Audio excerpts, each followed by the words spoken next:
Kamusta mga kababayan? So today, ngayon mag-unbox tayo ng mga mail delivery. Ito, mga games galing sa limited run.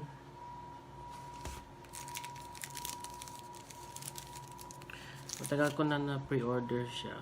So siguro mga 5 months ago. And papakita ko sa inyo yung mga na-pick up ko na Funko Pop sa Philippines nung last trip ko doon.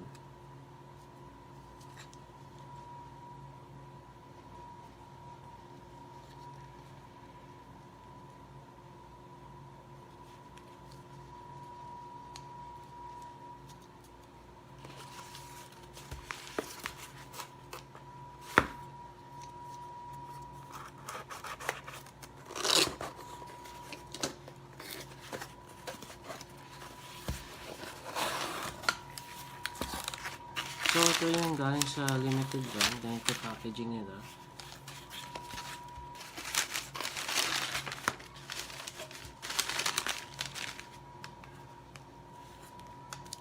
So, ito yung pre-order kong game for the Nintendo Switch. So, ito yung Moero or Moero Chronicle H from limited run.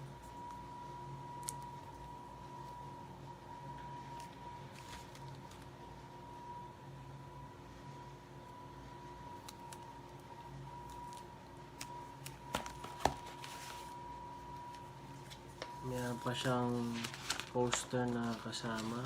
I'm not sure kung ano to but yung mga upcoming games.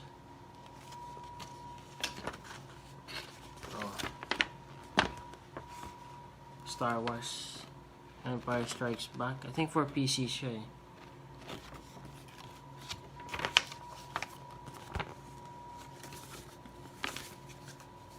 And Skelter 2.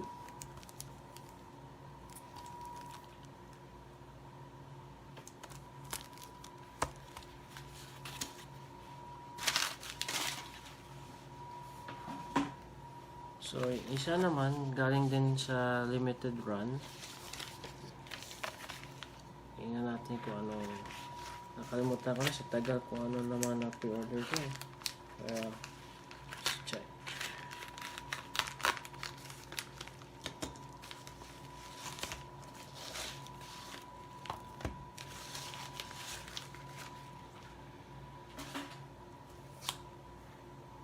Ito pala Gris for PS4.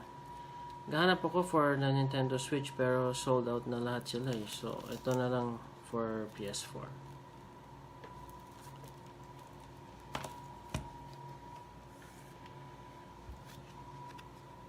Meron din siya kasamang card na from limited run.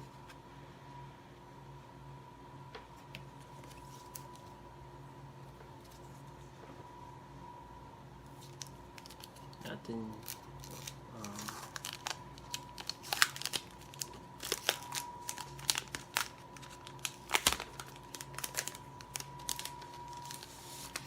I think mga postcards.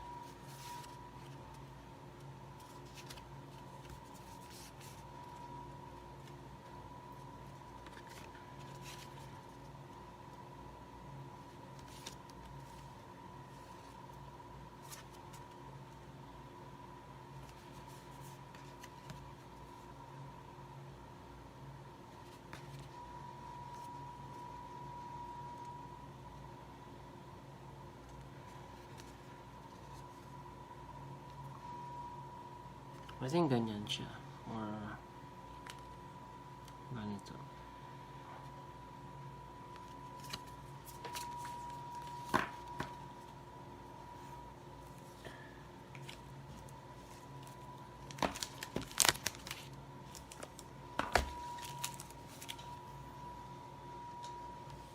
Yung next naman ito galing EB Games.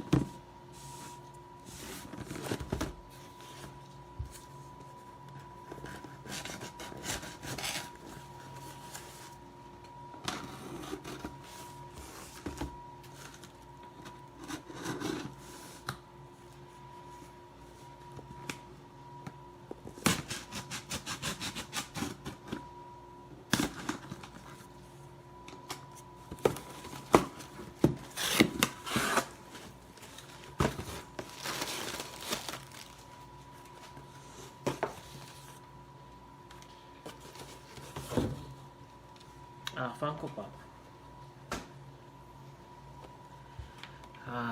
Ito yung He-Man Slime Pit limited edition from EB Games.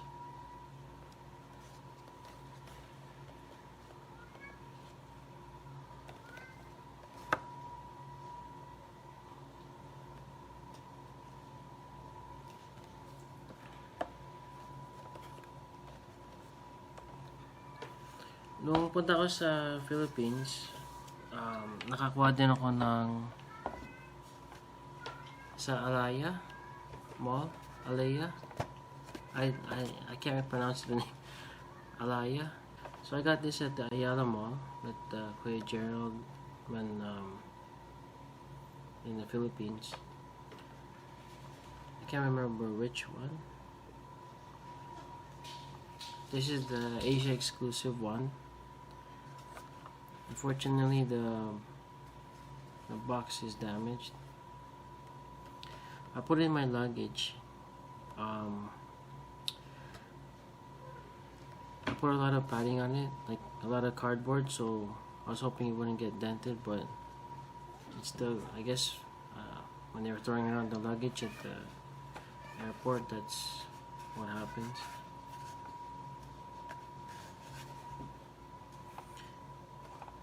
This is the Mickey Mouse exclusive, Asia exclusive 2020 edition. So the other one, I got this when my parents went back home. I think it was 2 to 3 years ago. I don't know if you remember this, Kuya Gerald, but remember you guys got this, I think, in Green Hills for me, right? This is one of my prized possessions, is the Manny Pacquiao and Funko Pop. This is the convention exclusive 2015. It has him in his boxing gear and his basketball gear. The price on this is 3,495 pesos.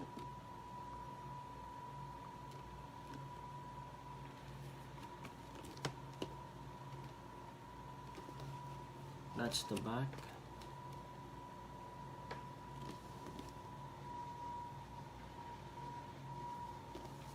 Hey, pretty sick, right?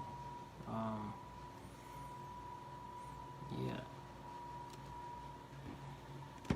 And the other one I got was when I went to Baler.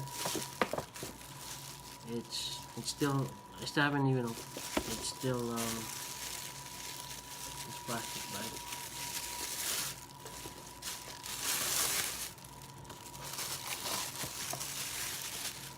This is the Jollibee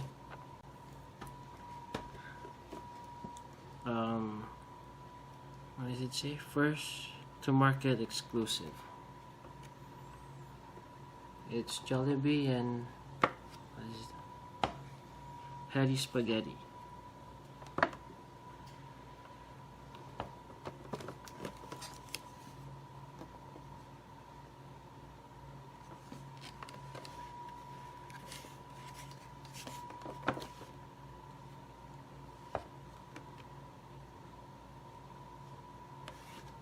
There's another version of Jollibee. It's with he's wearing a barong, the Philippine national costume. I saw one with Kuya Jun when we went to Green Hills. I was planning to get it. No, not Green Hills. I forgot the name. Divisoria, I think, something like that. Divisoria. I was gonna get it, but unfortunately we didn't go back to that one, so I missed out. Yeah, so that's about it. Hope you guys liked the video, and I'll see you soon.